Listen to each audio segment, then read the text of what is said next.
There gotta be a better way than this.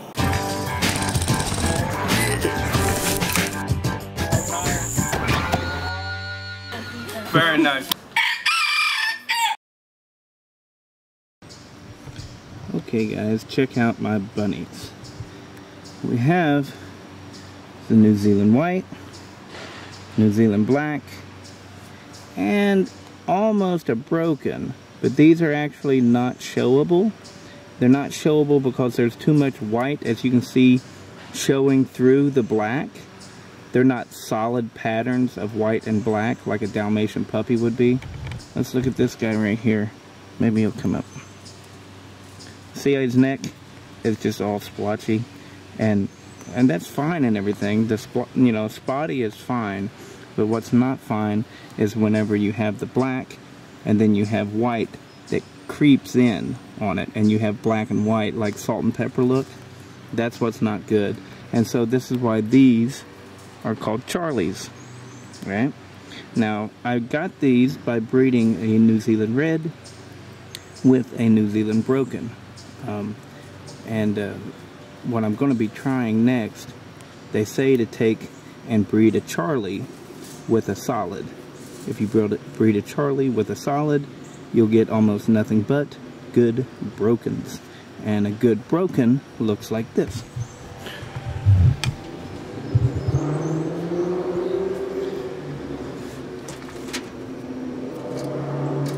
Now the only thing wrong with him is his entire nose is not black, you know, but he has good differentiation between the black and the white. It's still not great, but he is a pretty good broken. And this is my #1 buck here. His name's Billy Joel, or we call him the Piano Man. So, and we got right now my New Zealand red male Fletcher and female Nene, and they are trying to give us some New Zealand red kits. So Fletcher though is pretty young. He's only about 6 months old at this point, something like that, so he doesn't really know what he's doing.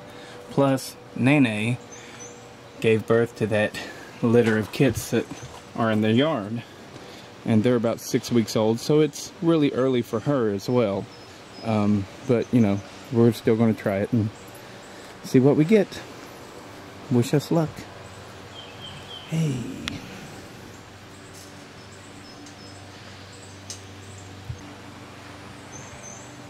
Oh, tomatoes, tomatoes, tomatoes. I came out yesterday and picked a lot of green tomatoes because I made some green tomato relish, and so we're missing a lot of the green tomatoes that are normally on here. Our chickens are running. These are our potatoes. They are ready to be dug up out of the ground and everything, but we're not quite ready to eat them, and so we're leaving them in there a little bit longer than most people normally would. But with my tomatoes, what I find that works really well for me, for one, I sucker them. So a sucker is whenever you get, like you can see, there's a little something right there. Can you see that? You got a main branch and another, well, you got the main stem and a main branch.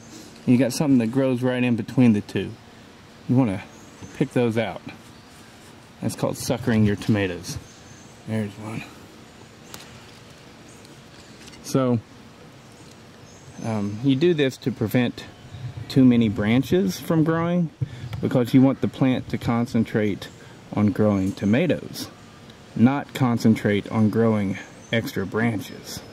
Okay, so but I sucker them, and I'm also not afraid to cut off a branch that I feel like is useless.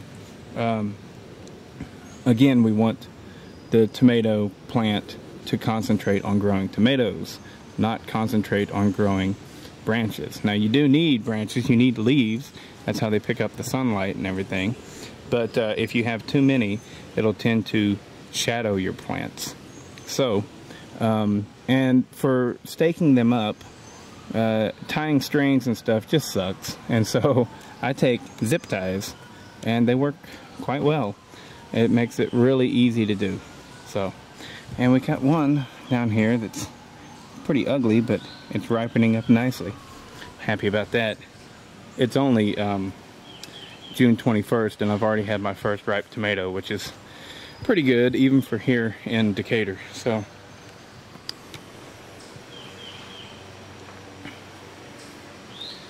we got now all of these tomato plants. I will say that they're doing better than the ones in the other spot, and these are heirloom tomatoes.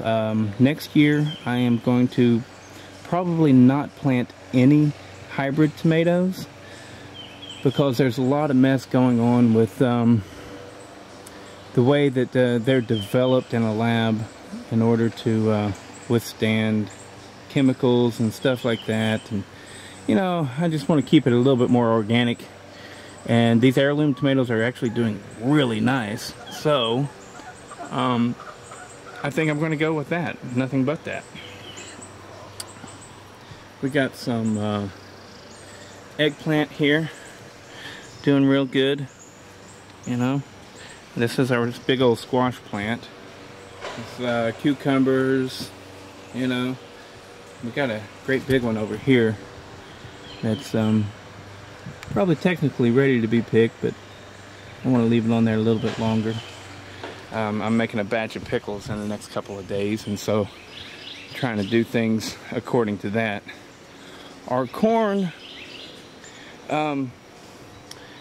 seems to be doing okay, which is really surprising because this ground that I planted it in is just nothing but clay.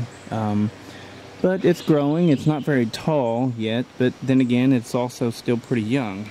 But we are still getting little ears showing up. We'll see how it does. And we're late on these, but we do have okra coming in. So, and then next up here, I forgot to show you the peppers.